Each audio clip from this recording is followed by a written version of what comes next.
Hello everyone, welcome back to another episode of our entitled people. In today's episode, about tell my husband he's selfish and needs to grow up.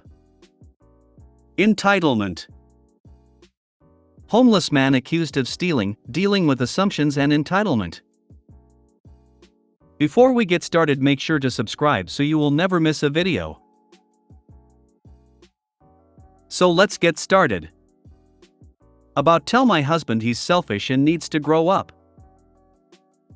So my husband hosts an every year for his birthday. His mates come over and play board games, video games, and spend the weekend being very loud, messy, and generally being pains in the ass. For years these boys, I will not call them men, have treated my husband's home as a flat house, leaving rubbish everywhere, not cleaning up after themselves, not closing doors, and if they do, not quietly. These boys are all highly qualified. All of them have one or more degrees and yet have no common sense and no respect for others.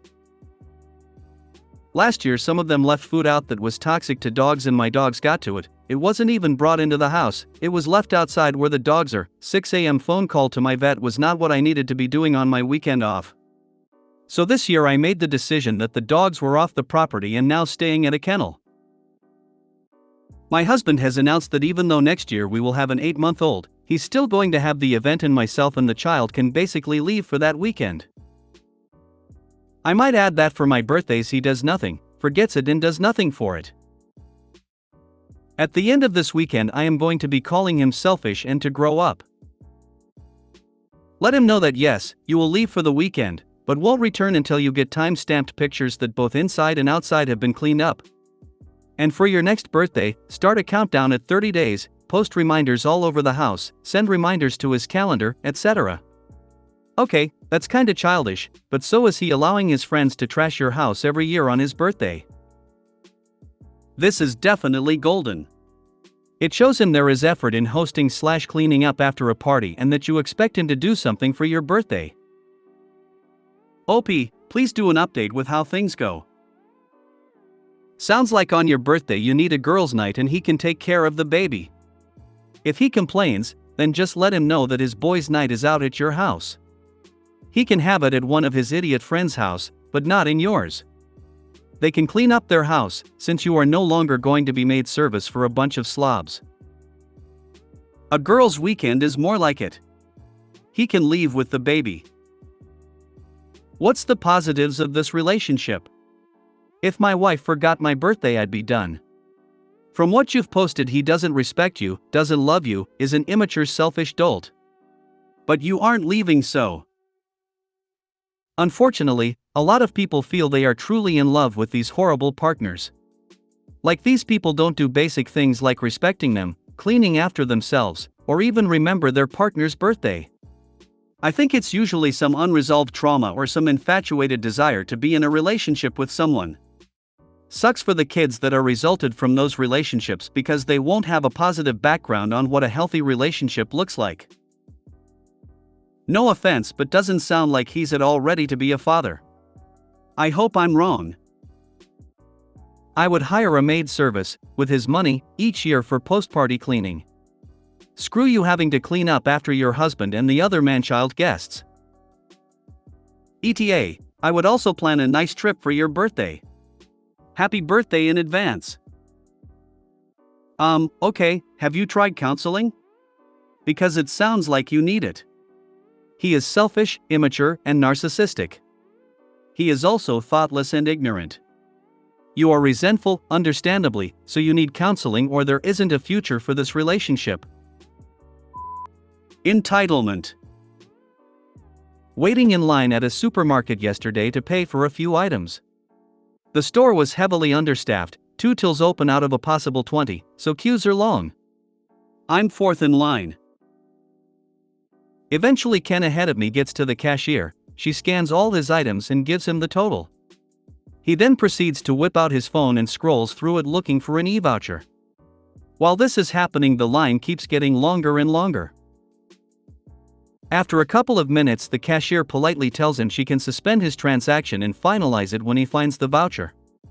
He refuses, saying I was here first, and continues looking for the voucher. Then he calls someone presumably to ask them about it. By now the queue is at least 20 people deep. At this point a manager opened another till and we get our transactions processed and leave.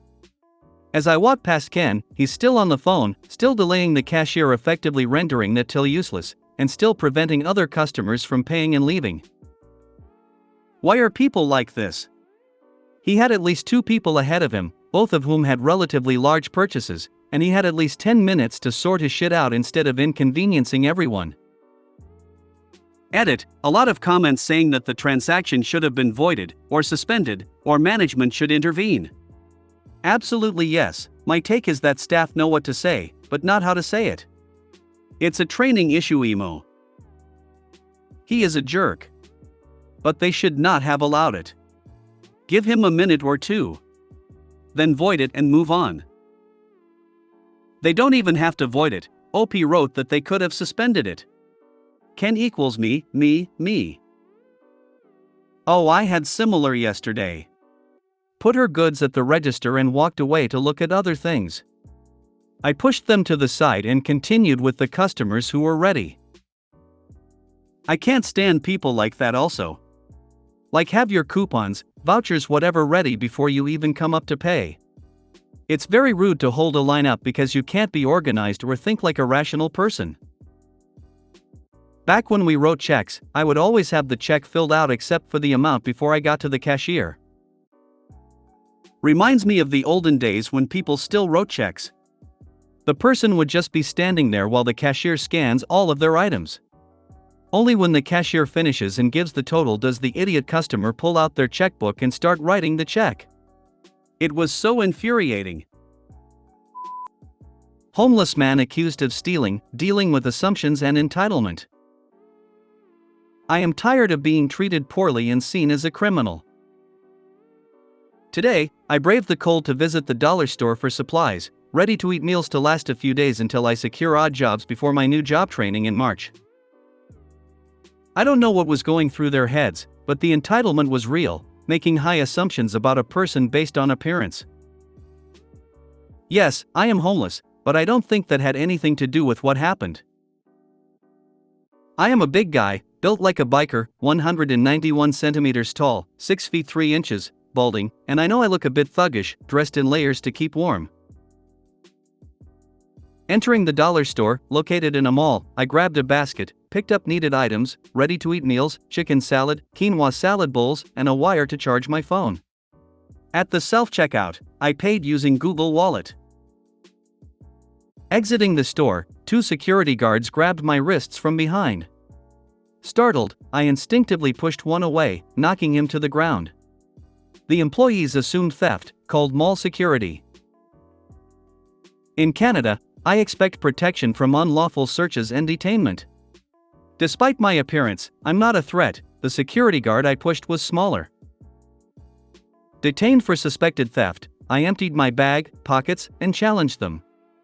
I voiced my frustration, calling out their discrimination.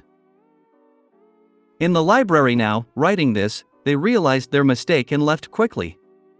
Unfortunately, this isn't the first time such assumptions have led to unfair treatment. It hurts. I don't steal, drink, or do drugs. I wish people wouldn't judge me harshly based on appearances.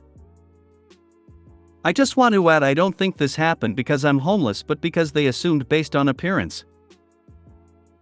They didn't follow protocol, which is to question before putting hands on someone. Most countries would call that assault. You need to have seen a crime or have reasonable grounds that a crime was committed before you can put your hands on someone. OP could sue. Unfortunately, you are probably correct that it was solely based on appearance. Too many people without the ability to see anything outside their own worldview making assumptions not based on facts or reality. Apologies from those who understand the outside looks of someone are not a definitive indication of the person.